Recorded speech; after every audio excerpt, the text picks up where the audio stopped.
ओम शांति। आज 23 सितंबर 2022। आज की साकार मुरली से हमें गुण सीखने मिलता है राइटियस बनना। राइटियस बनना अर्थात अपने हर कर्म सही दिशा में करना, क्योंकि कर्म का सिद्धांत है वो लौट कर वापस आते हैं।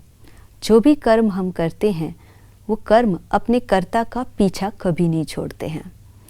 कर्म एक बीज के समान है और जो बीज हमने जाने या अनजाने में बो दिया वो बीज को प्रस्फुटित होना है। वो पौधा भी बनेगा, पेड़ भी बनेगा, उसमें फूल भी आएंगे और फल भी प्राप्त करेंगे।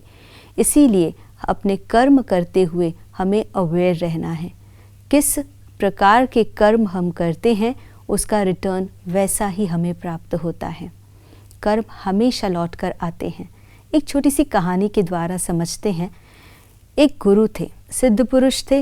उन्हें अपने अंदर में एक सिद्धि प्राप्त थी कि आने वाले समय में क्या होने वाला है वो पहले से जान लेते थे, लेकिन वो किसी को बताते नहीं थे। उन्हें पता चल जाता था।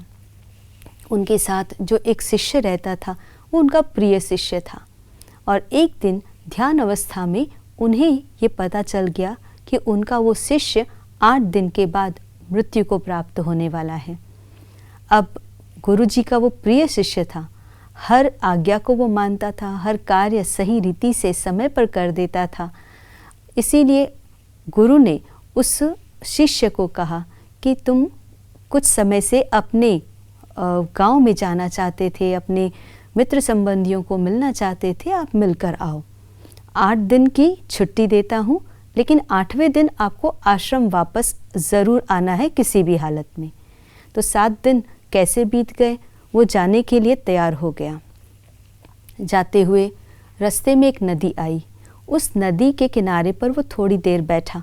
वहाँ पर उसने देखा चींटियों ने घर बनाया है और वो घर के अंदर जा रही है कुछ चींटियाँ घर के बाहर जा रही हैं। वो देख रहा था, उसे बड़ा अच्छा लग रहा था। नदी की जो लहरें थी वो किनारे तक आ रही थी। उसने सोचा ये किनारे तक नदी की लहरें इस घर को नष्ट कर देंगी, इसलिए उसने अपने पास जो एक कपड़ा था वो उसके चारों ओर लगाया और कुछ एक नाली भी बना दी जहाँ से पानी दूसरी दिशा में चला जाए। इस तरह से उसने चींटियों को बचा लिया और फिर वो अपने गांव चला गया। 8 दिन हो गए, आश्रम में वो वापस नहीं आया। गुरु को लगा शायद उसने शरीर छोड़ दिया होगा, वो मिल न सका, इसीलिए थोड़ा सा उन्हें दुख हो रहा था। लेकिन 9वें दिन वो शिष्य वापस आ गया और वो स्वस्थ देखकर गुरुजी भी बहुत खुश हुए। लेकिन गुरु ने उसे पूछा तुमने 8 दिन क्या क्या किया, सब कुछ बताओ। उसने चींटी वाली कहानी भी बता दी। तब गुरु ने अंदर में सोचा कि उसने ये चींटियों को जीवन बचाने का जो कार्य किया है इसीलिए इसका जीवन में वृद्धि हो गई है।